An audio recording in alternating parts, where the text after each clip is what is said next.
What is going on, everybody? Welcome to episode number 59 of Ghost in the Night, a Haunting Sam Paranormal podcast. I'm Phil Sams. Thank you so much for taking the time to check out this podcast. We are back from our little month-long hiatus, and I wanted to do this episode about something that happened while I was on that break. And it was interesting because this is something that has happened in the past to me. I did an episode not too long ago about demonic scratches, and what do you know? Happened again. So that's what this episode is going to be about. All about the second time this happened, and this was a lot more fascinating, a lot more interesting than the last episode that I did, or the first time that it happened to me. You're definitely going to want to check this out. So let's go ahead and get it started. Ghost in the Night with Phil Sams.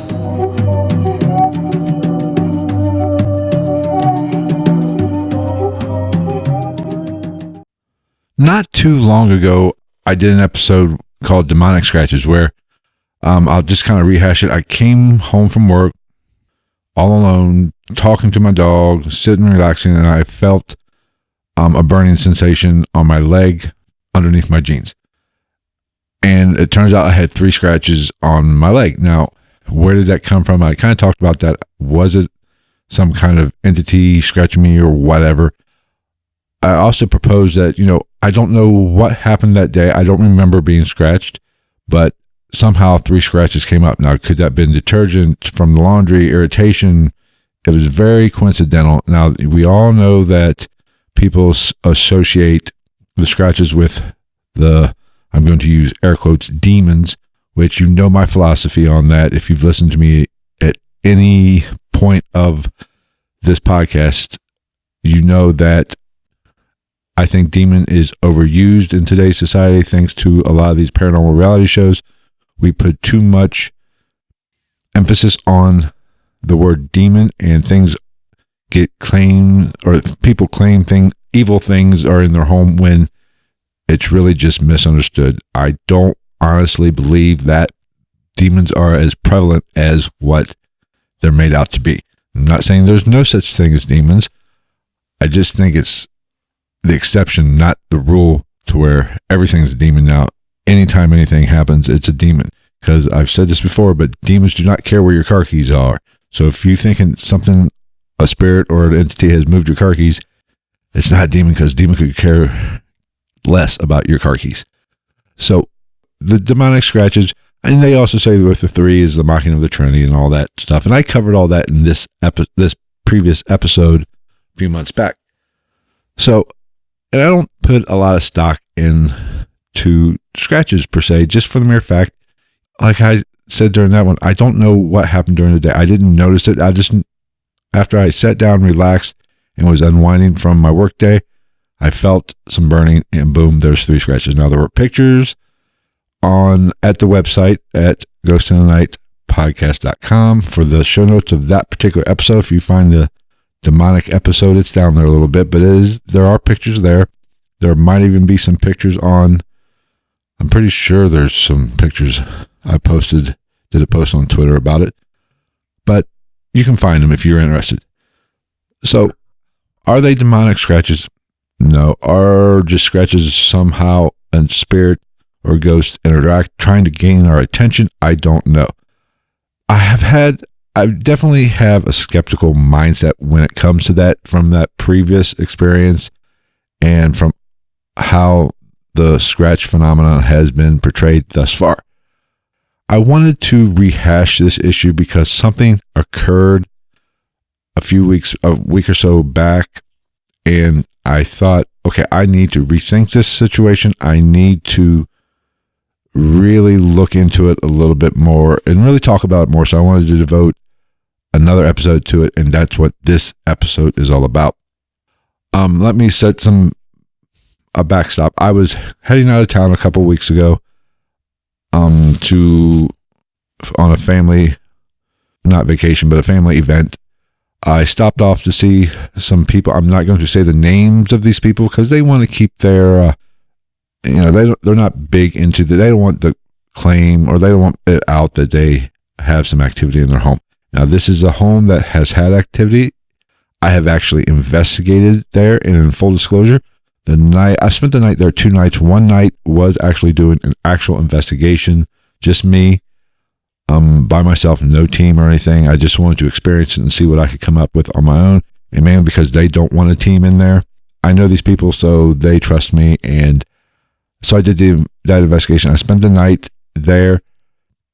Nothing major that I can think of. A random knock here, but it's an old house, so I'm not going to jump on the paranormal bandwagon at this location to this point from my personal experiences. Now, prior to my spending any time there, I have had discussions with these people. They have told me their experiences. They have told me what activity has happened there, and that activity has been this is a very active location by all stretches of all imaginations from what they've told me. Now, I trust these people. Just take it at that. I trust these people. They would not lie to me. They would not overblow their experiences. Now, and they've also had some visual proof. And they have called me for advice. They've had some things happen, and they've called me, and I've given them advice of what to do. And for instance, just as an example, something turned up missing, and it wasn't where it was supposed to be. And my advice was, hey, okay, give it a few days. Odds are it's going to turn back up somewhere where you least expect it. And boom, it did. They've had doors open and close. They have a home security system inside, so that has been caught on tape. So there is activity there. Now, I personally, like I said, have not experienced it myself, but I know there's activity there. Things have been missing. Things have shown up out of the blue, or things have been gone for months, and then all of a sudden it's there right where, maybe laying on the bed, for instance. You just didn't overlook something for a few months laying on the bed. Something put it there. That is kind of the activity that happens at this location. Now, just understand that there was a death there. Somebody was sick and passed away in the home. So naturally, there is some energy there from that happening, that experience. There has to be some, at least, residual energy in this home from that situation that arose there. Now, this was a long, drawn out process. The person that passed away in this home was sick. It was inevitable. It was going to happen. Let me retract. I'm not sure if I'd have to ask, but they either passed away in that house. I know from what I've learned, I believe ambulance is called. Now, whether she passed away in the home or passed away on the ride, in the ambulance ride to the hospital or to the care facility, I'm 100% clear, but it doesn't really matter. There was a lot of energy at this house. So naturally, the people who live at this location believe this person is still there. They are, not haunting, but some aspects of that person's spirit might still be there interacting with this couple. So I know this going up. So now let's fast forward a little bit. Just to recap, I've been there twice, spent the night in that home twice. One time actually doing an investigation, another time just visiting. Anyway, on the way to this trip, I decided to stop there and spend some time, and then the rest of my family was going to meet me there and pick me up, and we were going to continue up north to the Michigan area. I got there to spend a few hours just catching up, saying hi and shooting the breeze and everything while I was waiting for the rest of my group to come get me, essentially. We're having a good time. We ate a little, but I was sitting in the living room. We were talking, catching up, and, naturally it talked to paranormal, how's things going? You still having activity? Yeah, it's little things are going on here and there. Now, they do have 2 dogs. This is going to play out a little bit or be relevant here in a minute or two, but they do have dogs. So we're sitting there talking, and I'm sitting there having a conversation. I had just had, a bite to eat with them, and I'm sitting there, I'm like, wow. And I'm wearing shorts, and there will be pictures of this on the website and on Twitter So be sure to check that out in the show note version on the website for this episode, or like I said, on Twitter. I was sitting there talking, and I'm like thinking, I'm like, wow, my leg is on fire. What the hell? So I looked, and there was 3 more scratches. Let me recap what happened since I've been there. I'm like, okay, I know the dogs did not scratch me. No, they were kind of hyper, but they never scratched my leg. And like I said, I was wearing shorts. I would have felt it, and I would have remembered it because I hadn't moved from that since I ate the food. I was sitting there and hadn't moved. My leg was, my legs were crossed, to where I could actually visually see the scratches. They were, facing me, but I was talking, not really looking at my leg, and I felt something burn. I looked down, and boom, there was 3 scratches there. I'm like, okay. So like I said, I just was rehashing my time there, trying to figure it out. And we were talking about the paranormal and the activity there when this happened. So I look at it, there's scratches there. I'm like, okay. Now, my first scratch experience that I documented on the episode Demonic Scratches is that home that I lived in at that time. I no longer live there. I had activity, but like I said in that episode, activity had really started to die down. I really wasn't experiencing that much in that location, in that home, that much anymore. So this was really kind of weird. That experience or those scratches was really kind of weird. I couldn't 100% say, hey, this was a spirit interacting with me, or this was a spirit trying to get my attention. Now, this one, on the other hand, with the activity that I know that has been reported there that I haven't experienced, the topic of conversation at the time when I felt the burn, and these were these were legitimate scratches, but we were talking about this activity, and all of a sudden they appeared. I got scratched. I felt the burn. And anybody that's had this, you feel a burn first. You don't feel, like being cut with a razor blade or a knife or anything. You feel a burn first, and then the scratches appear or what have you. This is only the second time I've ever had scratches in my entire life that I know of from, this type of scratch. All the investigation I've done, all the interactions and all the experiences I've had with what might be spirits, what might be ghosts, or whatever the paranormal is, the experiences I've had, this is the first time that I can honestly say I wasn't investigating, but we were talking about the situation. There's documented paranormal or ghostly activity at this home, and it happened. So this makes it very hard for me to discount as not paranormal or not the act of a spirit trying to reach out or trying to get my attention. Now, it very well could be the spirit. If it is a spirit, does not like me being there because they know what I do. They probably are aware of the situation. There might be some other factors that might be a reason they would want to scratch me from my association with the people there. But I can't discount this. I know it wasn't there when I left. This was an hour drive. I was in shorts. It wasn't hot, so it was a little chilly, probably for wearing shorts. But I know I didn't get scratched because I set an hour and a half or an hour and 15-minute drive. It took me 2.5 hours because of a wreck. So I spent all my time that day in a car and sitting with those people. I know for a fact the dogs didn't scratch me. And these were deep. These were legitimate scratches. I mean, they did look like what you see on the paranormal shows, those type of scratches, but they were deeper. They were harder scratches is the best way I can describe it. I have to say, I don't know. If I had to say, yes, this was something trying to get my attention, this is whatever spirit that might be there is tried to leave its mark, or actually tried to, maybe it did try to hurt me. I don't know.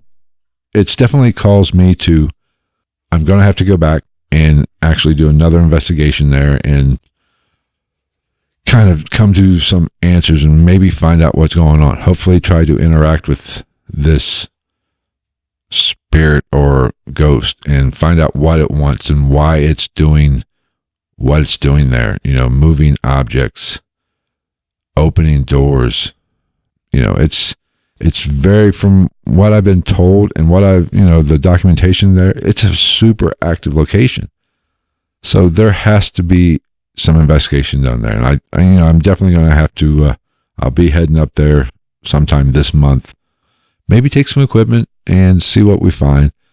But I just wanted to let you guys know, there are definitely cases of these scratches that appear that cannot be explained. It's not all woo-woo stuff, and there's not always an explanation for it. Yes, some of it can be explained.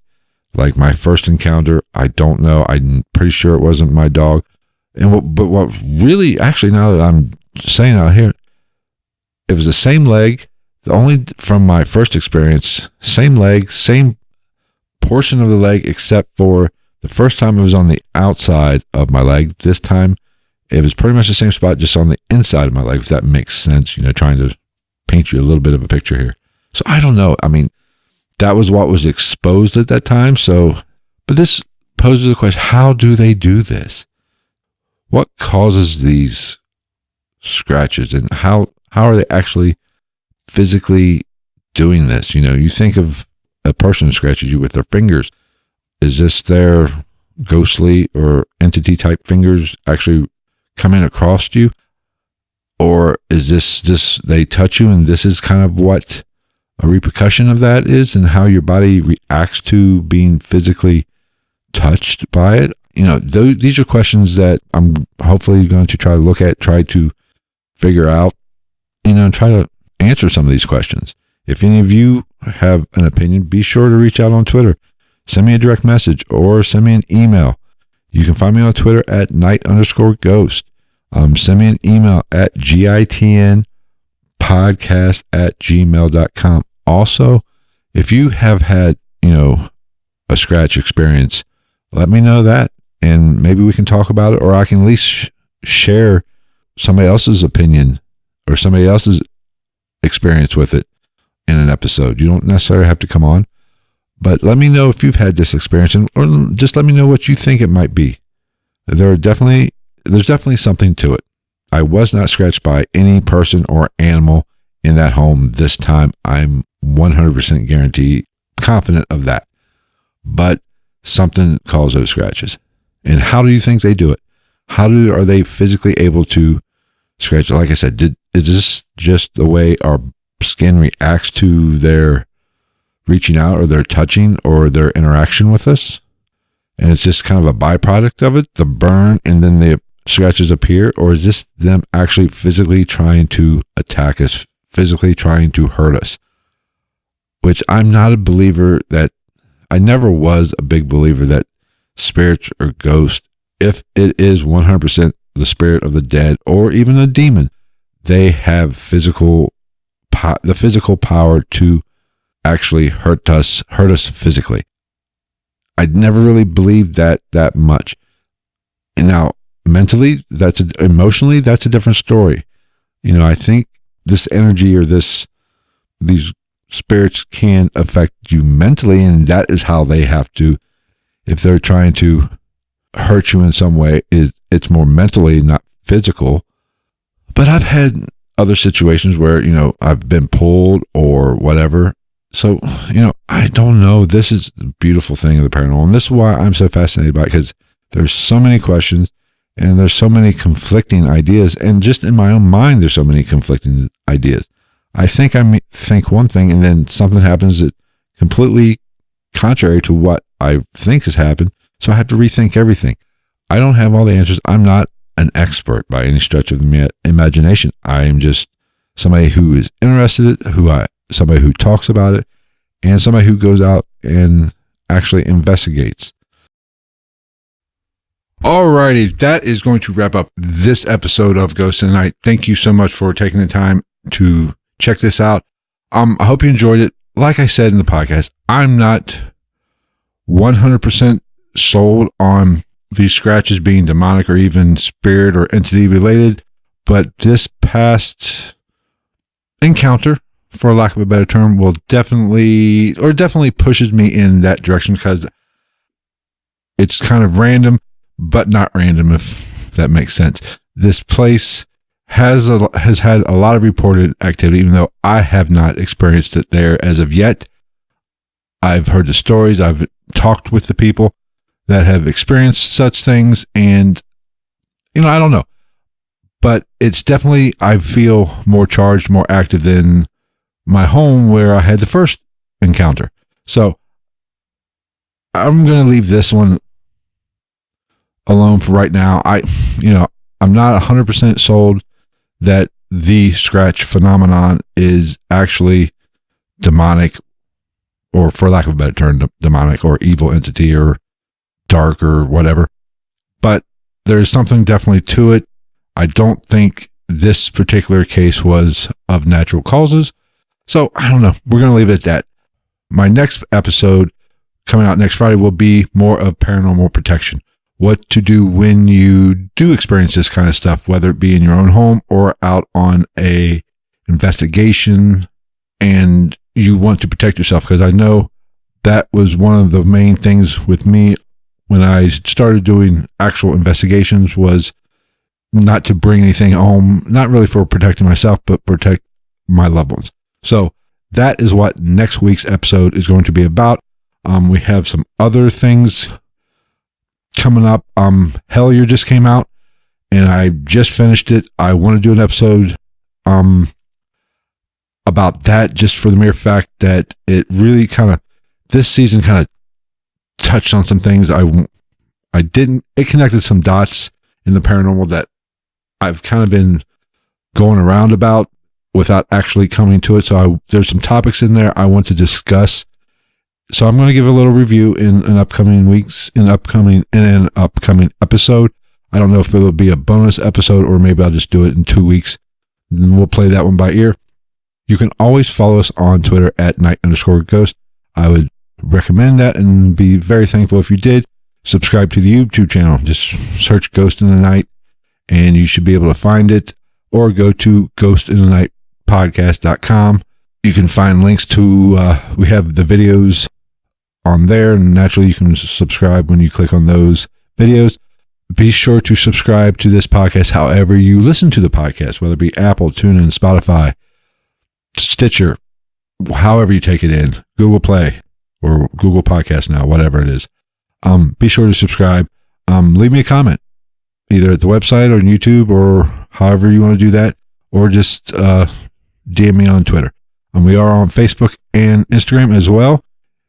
So until next week, take care, everybody.